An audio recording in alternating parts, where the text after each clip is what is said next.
Bismillahirrahmanirrahim. Assalamu alaykum hörmətli televizor görüşlər. Bu haftalik İstiqlal xəbərləri proqramımızı görüşünlərini qızğın qarşılayırıq. Mən Abdullah Yalqın. Hörmətli televizor görüşlər, aldıdan biz Dixtanağa huzuruna sunmaqçı olan xəbərlərimizin əsas məzmununu tanışdırırıq. Dixtanada Uyğurların Türkiyə fuqaralığına ötüş, Türkiyə fuqaralığına eriş məsələsi Türk axbaratında kən orun aldı mövzulu xəbərimiz. Bunda şundaqla Xalqara Sud Məhkəməsinin qərarı Xitayını biaram qıldı mövzulu xəbərimiz. Bunda Xitay uzun günlüyən özünün igilik hüququnu tələb qılıb kelayotqan bu Cənubi Xitay dengiz rayonlarındakı Xitayning haqqı yo'qligini qaror qildi. Shunday qilib Dixtanada 8-ci növbətlik Dünya Şərq Türkistanlıq qarindaşlıq uchrashishi yig'ini bu yil 7-ci ayının 17-ci gündən, yəni aldığımızdaki yakshanba gündən başlab 21-ci günügacha davom qildiganligi qaror qilindi. Bu va bundan boshqa xabarlarimiz Dixtanada bo'ldi. Dixtanlar ekranimiz bo'lsin.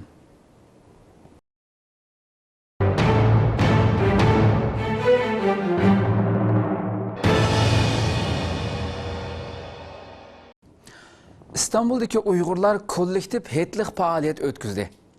İstanbul'da yaşayotgan Uygurlar Rozi hetning 2. günü bir yerge cem bulup opçi faaliyet ötküzdü.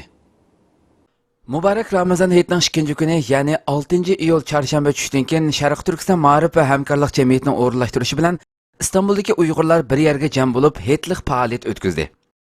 Sharq Turkiston Ma'rif va hamkorlik jamiyati har yili Rozi het va Qurban hetda İstanbul'daki Uygurlarga dasturxon selib kelayotgan bo'lib, bu yillik faaliyet İstanbul'un manzillik joylaridan bo'lgan Avcılar dengiz sahiliga o'rinlashtirildi. Uyg'urlar to'plashib o'ltiraqlashgan Zaytinburnu va Safaköy rayonlaridagi belgilangan nuqtalarga maxsus avtobus o'rinlashtirilgan bo'lib, Zaytinburnu shaharlik hukumatning 2 avtobusi va nurg'un xususiy avtomobillar bu 2 o'rindan kishilarni faoliyat manziliga elib bordi. Faaliyetga ilgari keyin hijrat qilib kelib İstanbulda o'ltiraqlashgan Uyg'urlar shundaqla bir qism Yevropa davlatlaridan kelgan tashkilot mas'ullaridan bo'lib, er ayol cho'ng kichik 1000 ga yaqin kishi qatnashdi. O'smirlar sahildagi bog'chalarda xo'shal-xo'ram o'ynadi. Erlar peshin namozni jamoat bo'lib birga o'qidi. Namozdan keyin hetliq tamoq tortildi. Bu jarayonda Qur'on tilovati qilindi. Jamiyat raisi Hidoyatullo O'g'izxon ko'pchilikka hetliq salom yo'lladi va kelgan qadamiga rahmat aytdi. Bu davetimizni ijobat etib, bu yerga uzaktan yetib kelgan barcha qarindoshlarimizni, cho'g'larimizni, ustozlarimizni, farzandlarimizni hammalarni qarshi olamiz, rahmat aytamiz. Alloh taolo ajr azim ato qilsin. Jamiyat bosh kotibi Abdulahad Abdurahmon har qaysi tashkilot mas'ullarining hetliq tabrik salomlarini yetkazdi. She'r deklamasiya qilish, nasr o'qish va nashid aytish qatorliq nomerlar ko'rsatildi. Takliflik mehmonlar Uyg'urlarga salomlarini yetkazdi. Birlik, barobarlik, tabriqchilikdan saqlanish temasida tabliq qilindi. Oxirida jamoat arbobi Abduqodir Yapchanning boshchiligida o'pchi duo qilindi. Diniy olim Ibrohim Damollam faoliyatga riyosatchilik qildi. Mayli tabrik so'zlarida bo'lsin, mayli nomer yoki duoda bo'lsin, Sharq Turkistonda Xitoy zulmi ostida yashayotgan mazlum xalqimiz aslab o'tildi. Sharq Turkistonda o'liq tuqqanlari, qarindoshları, eziyet çekivatkan, zulüm uçuravatkan qarindoshlarımning Allah dualarını ijabat qilib, Xitoydan iborat bu nejisdan fat yaqinda qutulishni Allohdan tilayman. Uyg'urlarning Turkiya fuqaroligiga erishish orzusi Türk matbuotlarida keng o'rin oldi. Türkiye Devlet Reisi Recep Tayyip Erdoğan Suriyalik musafirlarga Türkiye vatandaşlığı berdiganligini bildirgandan keyin Uyg'urlarning Türkiye fuqaroligiga erishish orzusi ifodalangan xabarlar Türkiye matbuotlarida keng o'rin oldi. Türkiye Devlet Reisi Recep Tayyip Erdoğan o'z davlatida panohlanayotgan Suriyalik musafirlarga Türkiye vatandaşlığı berdiganligini bildirgandan keyin Uyg'urlarning Türkiye fuqaroligiga erishish orzusi ifodalangan xabar maqolalar Türkiye matbuotlarida keng o'rin oldi. Dünya Uyg'ur qurultiyining muavin raisi Seyit Tümtürk Doğan xabar agentligiga bu haqda bayonot berib, Rais Erdoğan va Türkiye hukumatidan Suriyaliklarga berilganiga o'xshash Turkiyada yashayotgan 10 mingga yaqin Uyg'urga Türkiye fuqaroligi berishni talab qildi. U bayonotida yaqinqi bir necha yilda minglagan Uyg'urning Xitoy zulmidan qochib, Tailand, Vyetnam va Kambodja qatorliq davlatlar orqali Turkiyaga yetib kelib panohlik tilaganligini tilga ilib o'tdi. Bunun sebebinin Xitoyning bostirish siyosatlari va kishilik huquq tajovuzchiliklari ekanligini bildirdi va Turkiya boshchiligida butkul insoniyatni Xitoyga bu zulmlarni to'xtatish haqida tavsiyada bo'lishga chaqirdi. u hijrat yo'llarida Taylandda turmaga kirib qolgan Uyg'urlar haqida to'xtalib, ulardan 115 kishining o'tgan yili Xitoyga qaytarilganligini, ularning oqibati haqida hech qanday ma'lumot yo'qligini va ularning oqibatidan kuchlik andish qilayotganligini bildirdi. Seyit Tümtürk Türkiye'nin 3 milyon Suriyelikki puhralık bermekçi bolğanlıqını, bunun çoğun bir mehmandosluk işgalligini ta'kidlab o'tdi ve Türkiye hükümetinin bir neçe min Uyg'urning meselesini mu tang o'ylashib, ularga mu puhralık berishini o'tindi.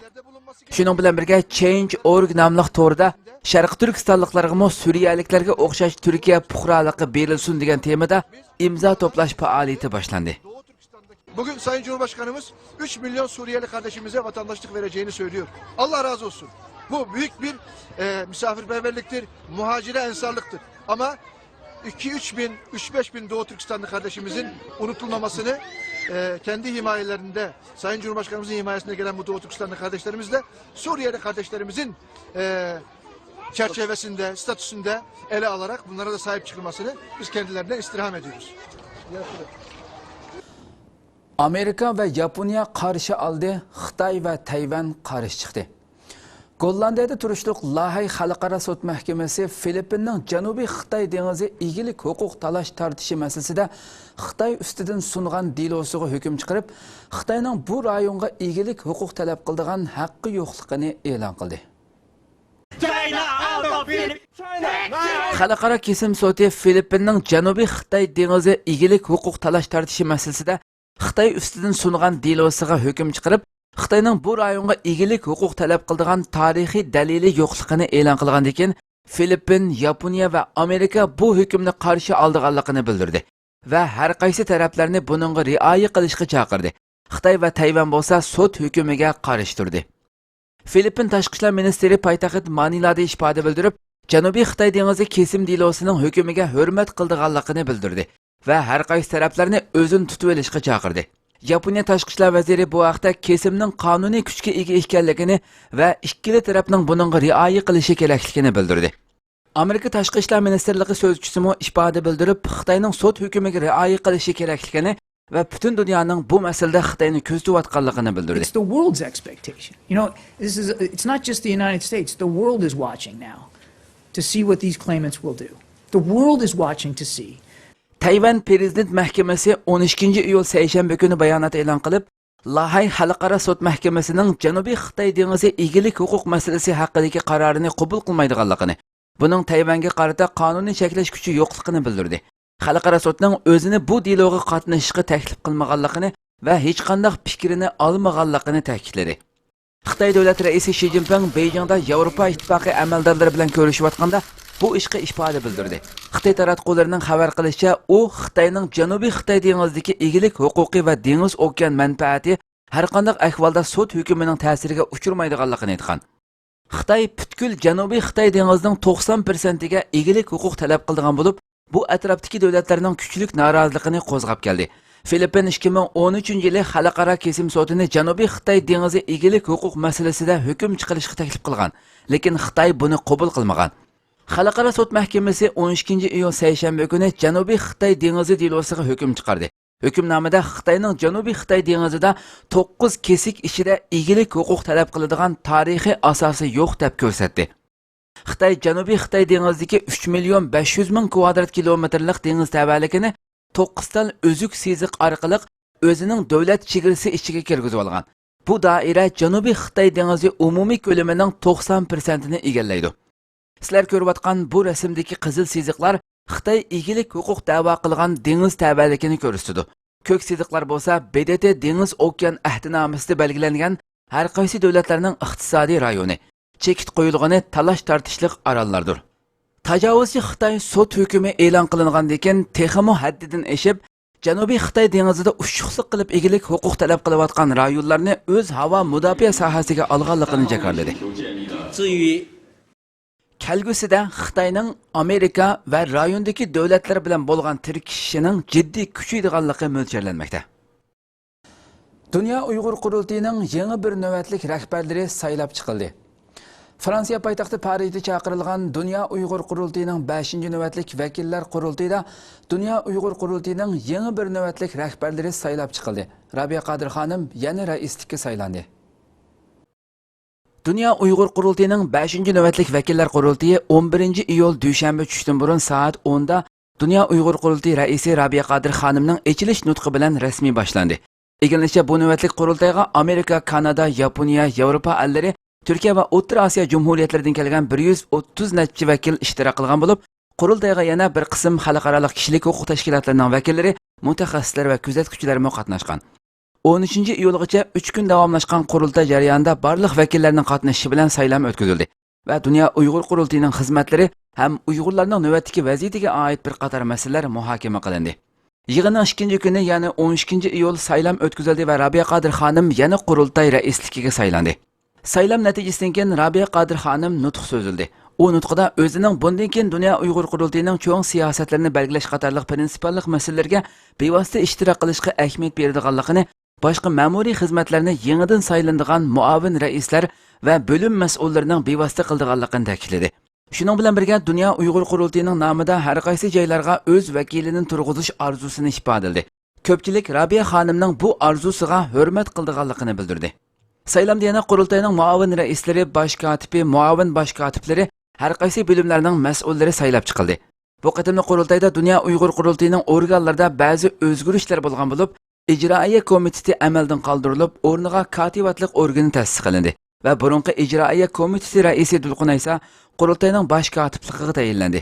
Ömer Qanat, Seyit Tumturuk, Ümit Agahi, Farhat Muhammad va Erkin Ahmatov qurultayning muavin raislari bo'lib saylandi. Alim Seyitov va Dilshod Rashid yana qurultay bayonotchiligiga tayinlandi. Dünya Sharq Turkistonliklar qarindoshlik uchrashish yig'ini ochiladi.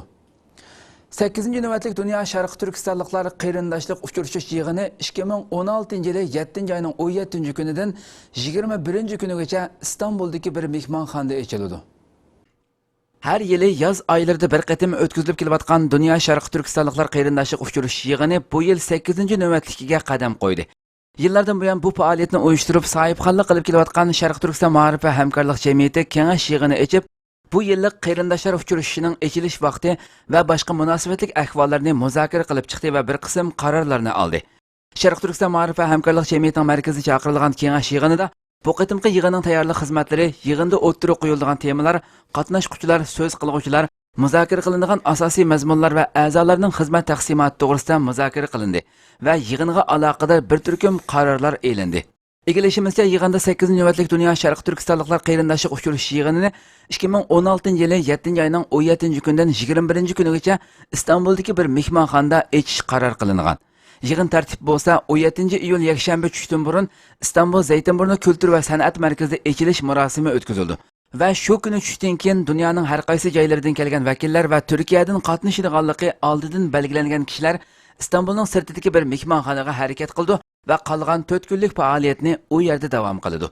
Dünya Sharq Turkistonliklar qarindoshlik uchrashishining tunji navbatligi 2009-yili chaqirilgan bo'lib, dunyoning har qaysi joylaridan kelgan Uyg'ur tashkilot vakillari, diniy olimlar, siyosiy faoliyatchilar, ziyolilar, tadqiqotchi va jurnalistlarning qatnashishi bilan 7 navbat muvaffaqiyatli o'tkazildi.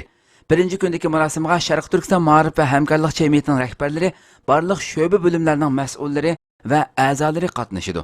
Qarindosh tashkilotlarning vakillari, Sharq Turkiston da'vosini qo'llab kelayotgan turk siyosiyonlar, partiya tashkilot vakillari va hukumat arboblari taklif qilindi.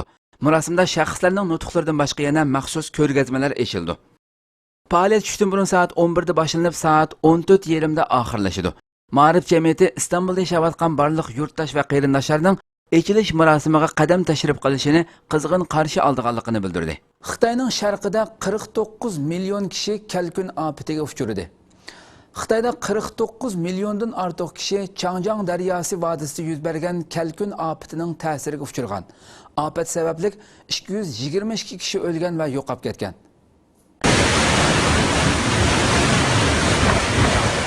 Xabar qilinishicha, bu yil ofat mezgili kirgandan buyon Changjiang daryo vodisida ko'p qitim qattiq yomg'ir yoqqan.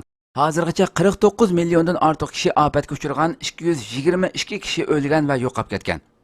İgilnicha bu yil 3 aydan 10 iyulga qadar Xitoyning Chongqing, Shanxi va Jiangsu qatorliq 10 o'lka shahridagi 635 nahiya ofat kuchirgan. Buzg'unchilikqa uchragan ziroatlarning ko'lami 4167 gektarga yetgan. Suv inshooti aslahalari ig'ir buzg'unchilikqa uchragan. Cho'ng tipdagi 4 suv ombiri, kichik tipdagi 403 suv ombiri buzg'unchilikqa uchragan. Yağmur sababli uylarning o'rilib tushishi va kelkun sababli 161 kishi o'lgan va 61 kishi yo'qolib ketgan. Shuning bilan birga 9 iyul Xitoyning Fujian o'lkasida tayfun bo'rini sababli qattiq yomg'ir yoqqan va ofat yuz bergan. Doirlar ofatda aram 1 kishining o'lib 11 kishining yo'qolib ketganligini e'lon qilgandan keyin aholilarning kuchli g'azabi qo'zg'algan. Ofatni o'z beshidan o'tkazganlarning aytishicha, o'lib yaralanganlarning soni necha yuzga yetadi ekan. Chet eldagi Xitoycha xabar torlari Xitoy doiralarining Fujiandagi ofat haqida bergan ma'lumotining yolg'on ekanligini ilgari surmoqda.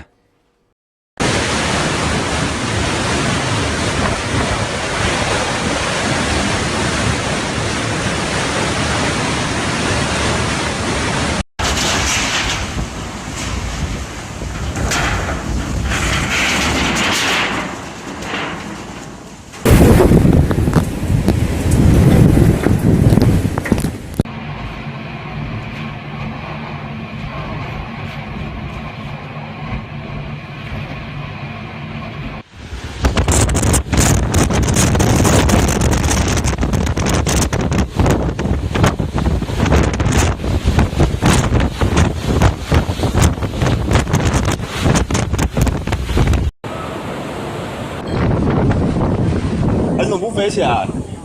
哦哟，我靠！有。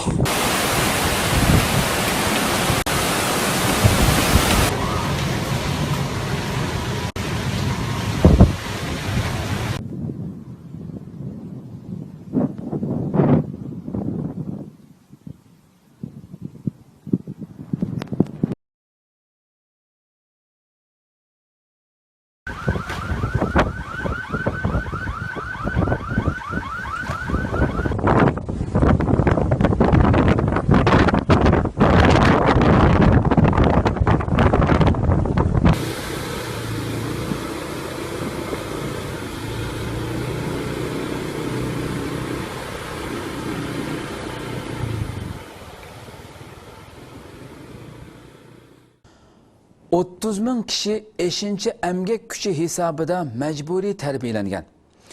Postkamda 30 ming kishi 5-chi emgak kuchi hisobida majburiy tarbiyalangan. Shundaqli bu ijroat vatanimizning har qaysi shahar yezilarida ijro qilinmoqda. Xitoy tajovuzchilari o'z axborotlarida kuchab davrang selayotgan Uyg'ur qiz ayollarini 5-chi emgak kuchi nomida majburiy Xitoy o'lkalariga yo'tkayotgan qilmishi orqali qiz ayollarimizning aqida, an'ana, milliy madaniyatlari va shunaqla axloq qimmatlariga buzg'unchilik selish bilan birga ulardan arzon va bekorlik emgak kuchi hisobida foydalanib kelayotgan bo'lsa, Sharq Turkistonda qilib qolgan qiz ayollarga bo'lsa, kashtichilik mahorati bo'yicha tarbiyalash nomida ularning aqida va g'ururiga zid bo'lgan har xil shakldagi kashtlarni ishlatmoqda. Majburiy shaklda oldin plan bilan loyihalab Uyg'ur ayollarining qo'llari orqali ishlangan bu kashtlarga tajovuzchi Xitoyning yuqori qatlamdagi qonxo'r jallodlarining suratlari atalmish Millatlar Ittifoqligiga munosabatli surat qatorliqlar kashlangan bo'lib, bu orqali yovuz Xitoy tashqi dunyoga ta'tir tashviqot orqali xato tuyg'u berib kelmoqda. Vatan ishida bo'lsa, buni dastak qilib turib, Uyg'ur musulmonlarining ong ideya sistemasini zaharlashga urinmoqda. Xitoy matbuotlarida berilgan xabarlarga qaraganda, yovuz Xitoy tajovuzchilari Qashqarning Postcam nahiyasida 2016-yil kirgandan buyon zo'r so'mlik mablag' ajratib, tabalikdagi 30 mingdan ortiq kishini 5-chi emgak kuchi hisobida yig'ib olib, o'z manfaatiga foydali bo'lgan bir necha xil kasbda majburiy tarbiyalash elib borgan. Kashtichilikda tarbiyalash nomi bilan elib borgan turda bo'lsa, ularga yuqorqidek mazmundagi kashtlarni ishlatgan. Berilgan ma'lumotdagi suratlardan qaraganda, majburiy elib berilayotgan bu zulm tusini olgan haqoratlik siyosiy vazifaga yosh qizlardan tortib 60 yoshlardan halqagan mo'maylargacha qatnashtirilganligi ma'lum. Shundaqli bu ijroat faqat Postcamda emas, vatanimizning butkul shahar yezlarida jiddiy ijro qilinayotganligi Xitoy axborotlaridami keng xabar qilinmoqda. Suriyadami Srebrenitsa qatliamiga o'xshash qirg'inchilik yuz berdi.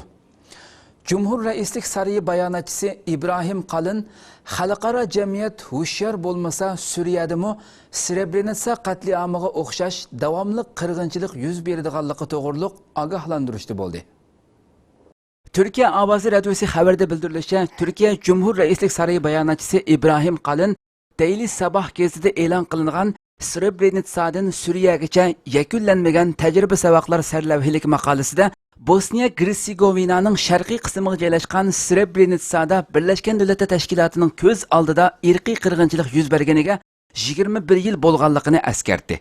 Natsistlarning 2. Dunyo urushi jarayonida Yevropalik Yahudilarga qaratgan irqiy qirg'inchilikdan qilishmaydigan shaklda 8 mingdan ortiq bo'shnoq er va bolaning qatl qilinishiga xalqaro tuzumning odatdan tashqari darajada muvaffaqiyatsizligining sabab bo'lganligini ta'kidlab mundoq dedi.